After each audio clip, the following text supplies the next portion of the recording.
对台语美食行脚节目找找宝岛好滋味。上新的节目《台湾好滋味》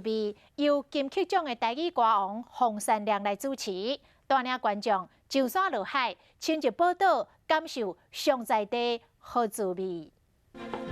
青翠的切菜声，黑米的啃螃声，伫鼎内底食的好食物件，拢是台湾头到台湾尾的认真味。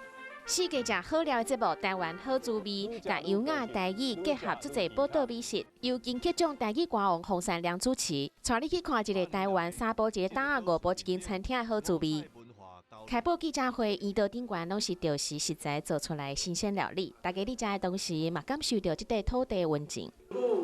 对于在地文化、对渔民、对农民、对土地的故事。那么，咱这节目推出时阵呢，咱大家来促进咱台湾的消费甲员工。想到一摆出外景的时阵，主持人洪山良讲，规个团队拢伫现存，嘛更加可以感受到渔民的辛苦。惊涛骇浪中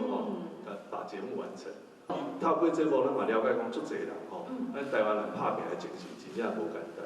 台湾好滋味5月22日拜5营养师播出，邀请观众朋友疫情期间做伙来发现宝岛上在地农渔特产，深入台湾的美食地图，珍惜这块土地产出的美好滋味。